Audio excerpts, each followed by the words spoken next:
ஆண்டவராகிய இயேசு கிறிஸ்துவின் விலையேற பெற்ற நாமத்தினாலே இந்த துக்கபரகமான இந்த சூழ்நிலையில் கூடி வந்திருக்கிற உங்கள் யாவருக்கும்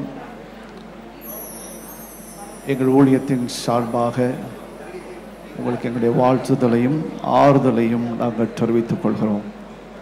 அருமையான பிஷப் அங்கிள் அவர்களோடு ஒரு நல்ல ஒரு தொடர்பை கர்த்தர் எனக்கு ஏற்படுத்தி தந்தார். 2006வது ஆண்டு நாங்கள் ஒரு சிறு திருச்சபையாக இருக்கும்போது எனக்கு அவர்கள் பாஸ்டர் ஆர்டினேஷன் வந்து கொடுத்தார்கள். பாஸ்டர் முத்து அவர்கள் மூலமாக அந்த பாஸ்டர் ஆர்டினேஷன் கொடுத்து அவர்கள் என்னை கட்டி தழுவி சொன்னார்கள், நீ உலகமெங்கும் போவாய் என்று சொன்னார்கள். அன்றைக்கு என்னிடம் பாஸ்போர்ட் கூட கிடையாது. நான் போவேன் என்று என்னுடைய எண்ணத்தில் சற்றும் தெரியாது. ஆனால் அந்த ஆவியானவருடைய பிரசன்னம் நிறைந்திருந்த அந்த ஆர்டினேஷன் சர்வீஸ் என்னை கட்டி அணைத்து சொன்னார், நீ உலகமெங்கும் போவாய் என்று சொன்னார். அந்த தேவ மனிதனின் வார்த்தையை கர்த்தர் கனப்படுத்தி 2008வது ஆண்டு முதல் முறையாக அமெரிக்க தேசத்துக்கும் அதை தொடர்ந்து பல தேசங்களுக்கும் கடந்து போவதற்கான வாசலை கர்த்தர் திறந்தார். அதற்காக நான் ஆண்டவருக்கு நன்றி செலுத்துகிறேன். இவர்களோடு எனக்கு இருந்த ஒரு நல்ல ஐக்கியம் விசேஷமாய் 2018வது ஆண்டு என்று நினைக்கிறேன், அவர்களுடைய BMW கார் அதை அவர்கள் கொடுக்கும்போது அதை வாங்குவதற்காக அநேக தலைவர்கள் அதற்காக அதை வாங்க வேண்டும் என்று முயற்சி செய்தார்கள். என்னுடைய அருமையான சகோதரன் சாம் மூலமாக நான் வந்தபோது ஐயா சொன்னார்கள், நான் யாருக்கும் கொடுக்க போகிறதில்லை, இந்த தம்பிக்கு தான் நான் அதை கொடுக்க போகிறேன்னு சொன்னாங்க. என்னுடைய முதல் லக்ஸுரி லைன் காரை அவர்கள் ஓட்டின அந்த காரை வாங்குவதற்கு கர்த்தர் எனக்கு கிருபை செய்தார். அதை தொடர்ந்து அவருடைய வாகனத்தை ஓட்டினதோ என்னமோ தெரியாது, பல வாகனங்களை வாங்குவதற்கு கர்த்தர் என்னுடைய கரத்தை பலப்படுத்தினார்.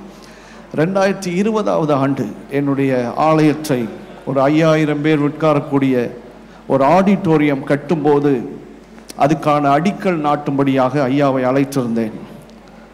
அப்பொழுது அவர் வந்து ஜெபித்து சொன்னார், நான் ஜெபிக்கும் போது இந்த இடத்துல அக்னி பிளம்புகள் விழுவதை பார்க்கிறேன் என்று சொன்னார். அதே போல அது எனக்கு ரொம்ப உற்சாகமாக இருந்தது. அதே போல 2025 தான் அந்த ஆலயத்தை நாங்கள் கட்டி முடிக்க வேண்டும் என்று நிர்ணயம் பண்ணியிருந்தோம். ஆனால் 2023வது ஆண்டு நவம்பர் மாதத்திலேயே அதை முடிப்பதற்கு கர்த்தர் உதவி செய்தார். அந்த டெடிகேஷன் சர்வீஸ்க்காக அவர்களை நான் வந்து பார்த்தபோது அவர் சொன்னார், கொஞ்சம் சரீர பலவீனங்கள் உண்டு, வருவதற்கான எந்த சாத்தியமும் இல்லாத போதும் என்னிடம் சொன்னார், நான் கண்டிப்பாக வருவேன் என்று சொன்னார். அதே போல என்னுடைய ஆலயத்தின் அந்த டெடிகேஷன் சர்வீஸில் வந்து 10 நிமிடம் இருந்து எங்களை ஆசீர்வதித்து சென்றார். இந்த தேசத்தில் எங்களுக்கு தேவன் தந்த ஒரு நல்ல தகப்பன், எங்களுடைய ஊழியத்தின் நன்மைக்காக, எங்களுடைய ஊழியத்தின் உயர்வுக்காக எங்களை மிகவும் நேசித்த ஒரு நல்ல ஒரு அங்கிள். அவரை நாம் இழந்திருக்கிறோம், இந்த தேசம் இழந்திருக்கிறது. அவர்களை குறித்து நாம் யோசிக்கும் போது இவர்கள் செய்ததை இதுவரைக்கும் யாரும் செய்ததில்லை. இன்னும் ஒன்றையும் கூட்டி நான் சொல்கிறேன், இவர்கள் செய்ததை வருகைக்கு முன்பதாக இந்த தேசத்தில் யாருமே செய்ய முடியாது. அப்படிப்பட்ட ஒரு பெரிய தாக்கத்தை இந்த தேசத்தில் ஏற்படுத்தி இருக்கிறார்கள்.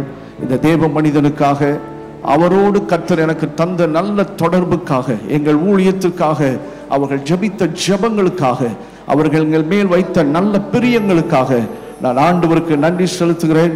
இந்த ஊழியத்தை கர்த்தர் தொடர்ந்து எடுத்து நடத்துவாராக. பெரிய பெரிய உயரங்களுக்கு கர்த்தர் எடுத்து சென்று கர்த்தர் உயர்ந்த நிலைமைகளில் அவருடைய பெயர்கள் வேதம் சொல்கிறபடி நீதிமான் நித்திய கீர்த்தி உள்ளவன் என்றபடி அவருடைய பெயர் ஆண்டவருடைய வருகை வரைக்கும் சிறந்து விளங்கட்டும் என்று ஆசீர்வதிக்கிறேன். கர்த்தர் உங்களை ஆசீர்வதிப்பாராக. God bless you.